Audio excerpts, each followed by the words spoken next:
Thank you sir मैं ये rule of law के ऊपर बात करने के लिए। रूल ऑफ लॉ जो है एक बड़ा वाइड कॉन्सेप्ट है, लार्ज कॉन्सेप्ट है, इसको हम सब एडहेयर करते हैं, लेकिन for practical purposes we have to understand what does that mean really. तो basically rule of law is an expression which we are told Aristotle used for the first time. They say that. So it was said that it should be preferred to the rule of individuals or rule of men. In contradiction of rule of men, this rule of law is an expression to be used against the rule of men. So ultimately, it was adopted by some US state constitutions in the earlier 17th century, saying that it defined it as a government of laws and not of men. So in Britain also, it was by and large, Magna Carta was also based on the idea of rule of law, because one of the things asked from that king was that what do you prefer, rule of men or rule of law? He said, no, I am standing by you for rule of law. That oath was taken by nearly every other king after him, and they specifically used the expression rule of law in the 14th century by one of the monarchs they had. However, concepts kept on traveling, but specific definitions kab aayi hai, as we recognize, it is Professor Dicey who gave a specific definition of rule of law. I would say whether it's a definition or an explanation, more of an explanation that he gave of the rule of law. He said there are three factors which should be there for determining whether a situation is covered within the expression of rule of law. So the first factor important says that the absence of arbitrary power, meaning that no man is above the law. This is the first important factor to determine what we call as a situation of rule of law. There is absence of arbitrary power, meaning thereby there is no man who can be considered to be above the law. So that is the first criteria, first set of tests for that. The second is equality before law. That every man, regardless of his status, is subject to ordinary law and jurisdiction of ordinary courts. So that is the second part of the explanation of rule of law. And the third is, which is primarily a British concept, that constitution is judge-made. The first two expressions apply universally, whereas the last one is for by and large the British expression in the sense that वहाँ पर अभी तक they have an unwritten constitution. World over now is the time of written constitution. So the question is, there is no judge-made constitution. It is a written constitution to which the people of that country agree. Under the American concept, Constitution is the supreme law of the land. This is where, after interpreting a written constitution, they have reached, say that all laws fall under the constitution and all institutions of state fall within its reach. According to the American concept, all laws fall under the constitution and all institutions of the state fall within its reach, within the ambit of the constitution. So that is the concept of rule of law in the American jurisprudence. India has by and large followed the same concept as developed by the English and American jurisprudence.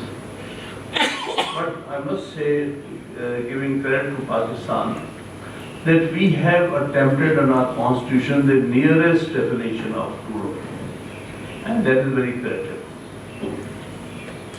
Article 4 is the one which I can say is by and large defines what rule of law means. If you read Article 4 of the Constitution, it reads, Clause 1, to enjoy the protection of law and to be treated in accordance with law is the inalienable right of every citizen, wherever he may be, and of every other person for the time being within Pakistan. In particular, no action detrimental to the life, liberty, body, reputation or property of any person shall be taken except in accordance with law. B. No person shall be prevented from or be hindered in doing that which is not prohibited by law, and no person shall be compelled to do that which the law does not require him to do. I think a very comprehensive definition had rule of law. It doesn't say so. I recall this Article 4. Historically, I found by surprise that Article 2 of 1962 Constitution for the first time incorporated this definition, this concept. Though it was given by a military dictator, that Constitution is something which we will never accept as a valid piece of Constitution or law. But surprisingly, I think it was Mr. Manzoor Khan who was drafting the Constitution.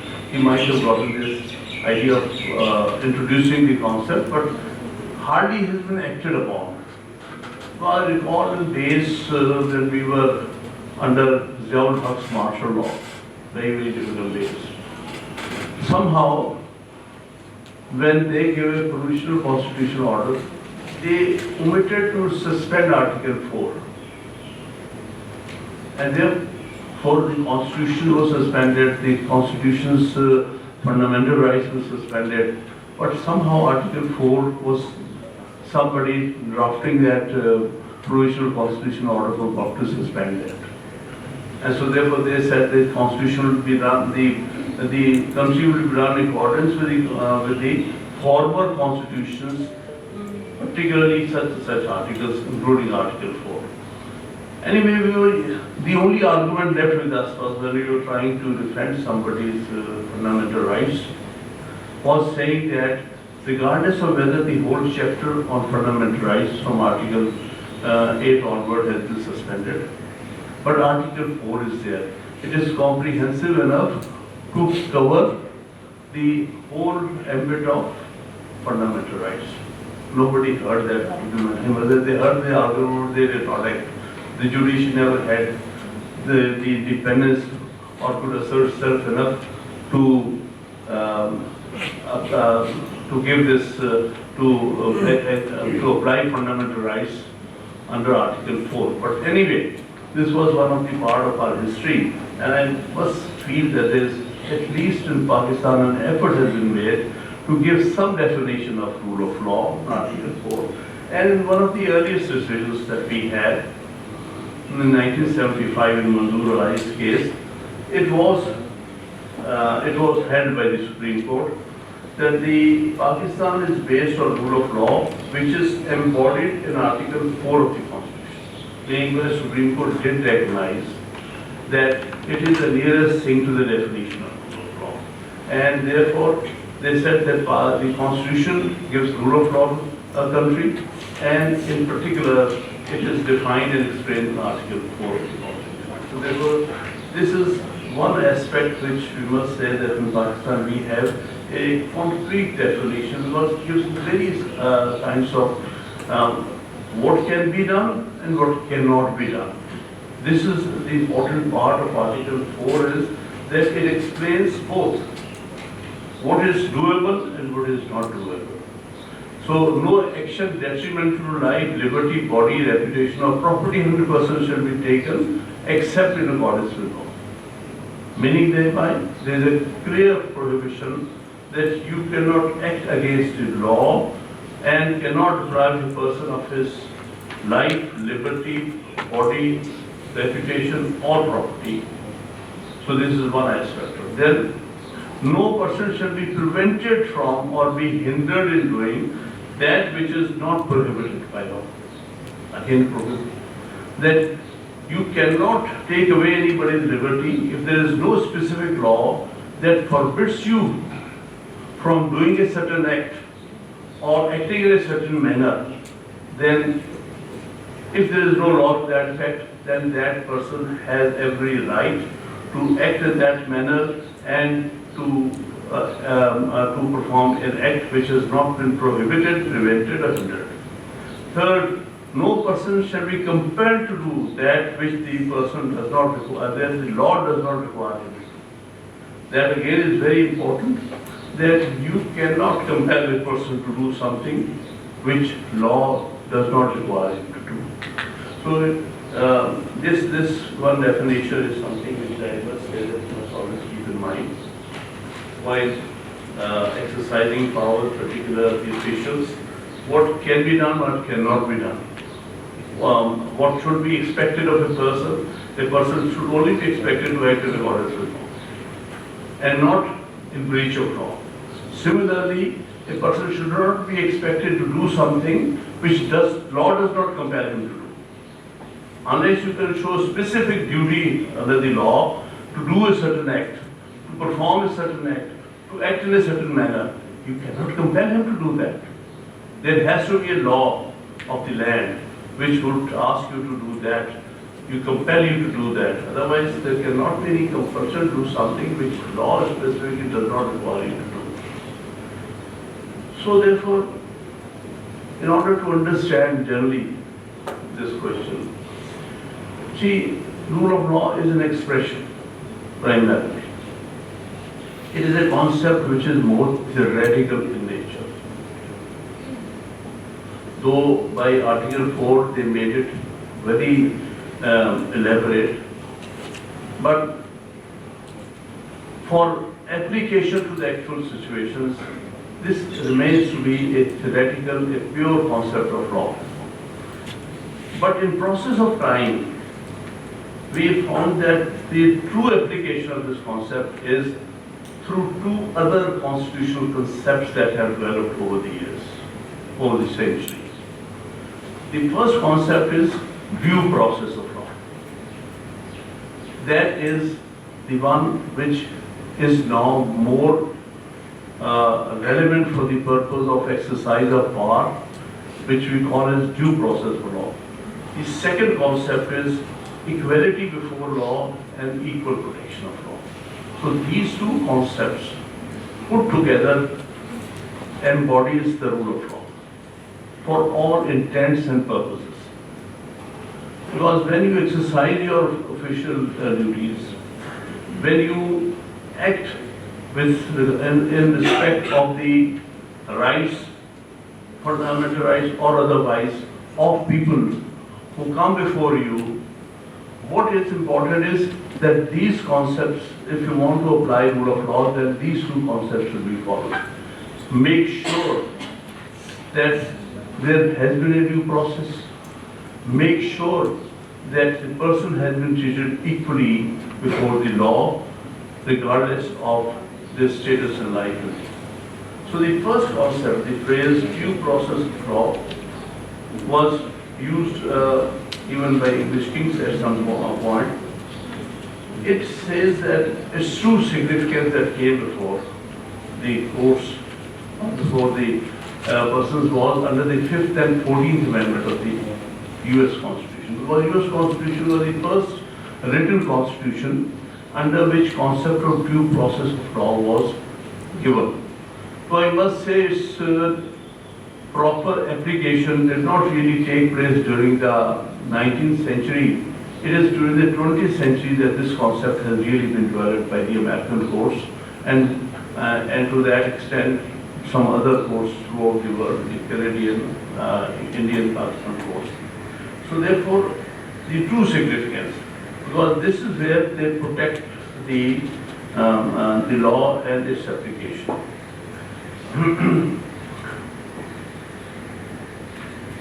So therefore, this has not only been developed as a concept of rule of law, but it has ensured the implementation of the Constitution. Due process of law is the concept that has ensured the implementation of the Constitution and rights and liabilities thereunder. This expression has not been used in the Indian Constitution, but with the passage of time, This concept has been adopted by the Indian courts. Indian Supreme Court has said that yes, though the Indian Constitution does not use the expression of due process of law, but the concept stands incorporated in the Indian Constitution, and we as the courts under the Constitution are bound to exercise our functions in accordance with the due process of law. So it stands fully incorporated. The concept is now part of the Indian Constitution. In Pakistan, there has been some checkered history about this.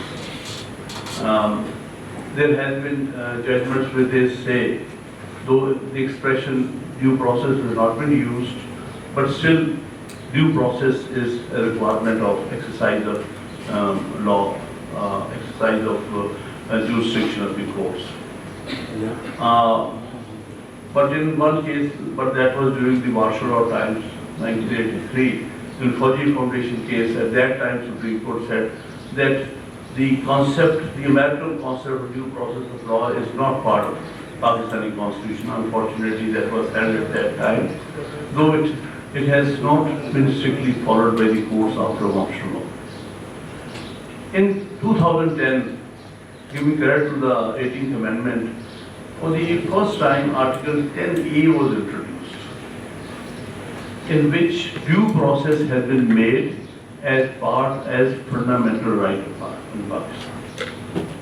Fair trial and due process. These two concepts have been added to that. So therefore now, within Pakistani jurisprudence, the rule of law means fair trial and due process. Now, what's the difference between the two? Fair trial, as you understand, where a person is put to trial, whether on the matter of criminal allegations or on the matter of some civil litigation and exercise of civil rights or constitutional rights. That's where we expect a fair trial to be given to every person, whoever is a party to any proceedings, criminal or civil or otherwise. Due process is a much wider concept, because it does not have to only take place where there is a contention between the state and an ordinary citizen, between one citizen and another citizen, between a citizen and a non-citizen. It is a concept where on every step, when even a file is put before you for an order, even there the due process concept comes.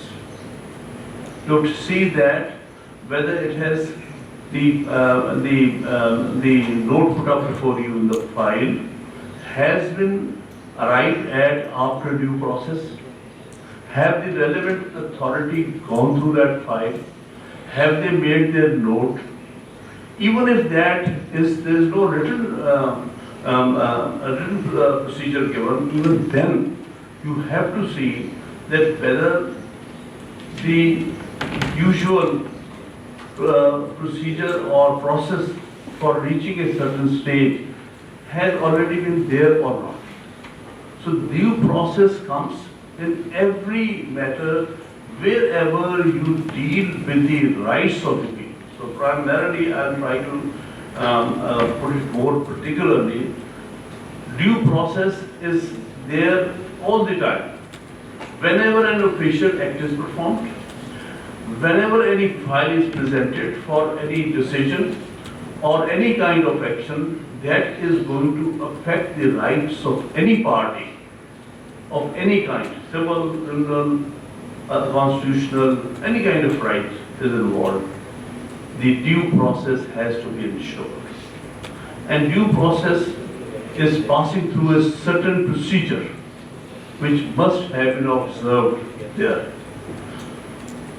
So therefore, that is why now I must say that still our courts are to properly define, determine, and give an idea of what the due process means, but still it is pending in many controversies because this addition of Article 10 is of recent origin.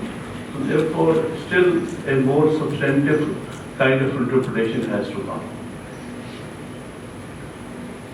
So, even the due process of law has to be understood in two sense or in two ways. You can understand what is due process of law, practically speaking, what it is. First concept is the substantive due process. That is one concept of due process of law. Substantive due process, its application requires as to whether there is sufficient justification for any governmental action. This is a very wide and a very comprehensive concept.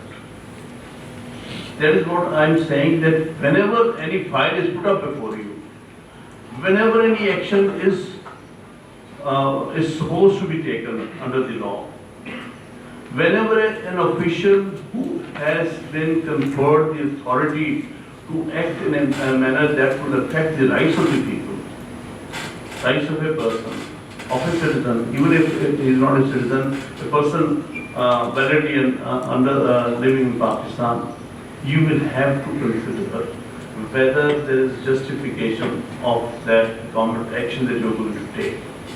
So it is substantive due processes where you look into the basis of that, whether this law is justified. So in order to, practically speaking, to see whether there is substantive due process, one of the main tests that is generally applied, I'm not going to details, but generally to understand, what are the level of scrutiny? If an action is without proper scrutiny, then that does not meet the criterion of due process. So you have to see whether, for justification, whether it's a justified act or not, whether the law would justify it, whether it is reasonable or not, whether any reasonable person will reach this conclusion or not. You have to have a process of scrutiny. You have to build a process of scrutiny. Yes, have we gone through these processes? Have such and such persons seen it? Have there been a proper advice on that? All that things have to be seen before you agree to perform a certain act. So therefore, substantive due process is something, even when we take it to, it is a matter of application of law is one thing. The other is sometime, which in a larger context is to see the values of law. When we look at a law and we carry it before the courts and say that whether this law is in accordance with the Constitution or not, this question at times becomes very important, substantive due process. Why? There we see the intent of the law and the actual language of the law or the letter of the law.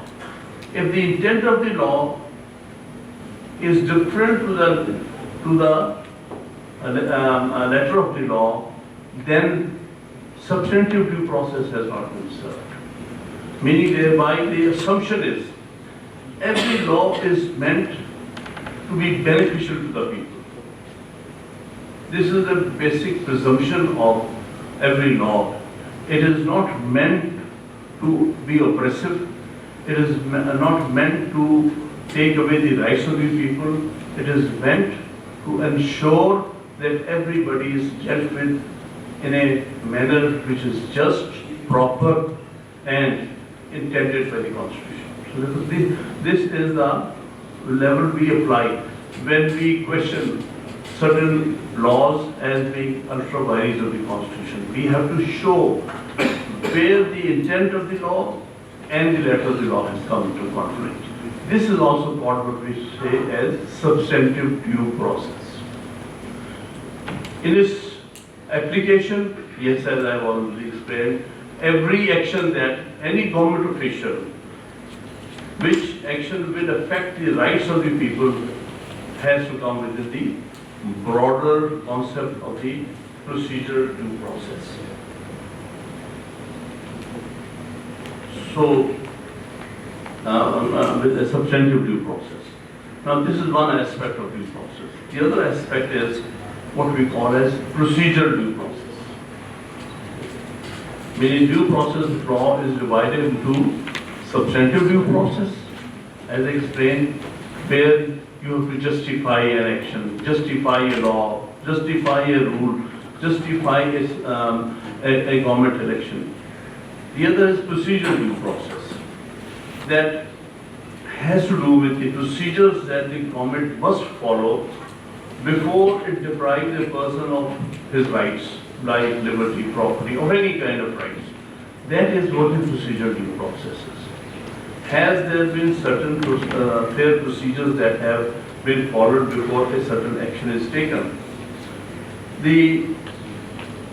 Basically, classically we call it, what is procedural due process? It means two things. One is the kind of notice that is being given before taking an action. The other is that what kind of procedure that has been provided for hearing and for determination of rights. So two things, notice and hearing. Before any action is taken adversely to a person, you must give him a notice or likely of being affected in a certain manner, and followed by right of hearing, whether in writing, orally, whatever manner it is provided. So therefore, procedural due process requires, practically speaking, on the ground, notice and hearing.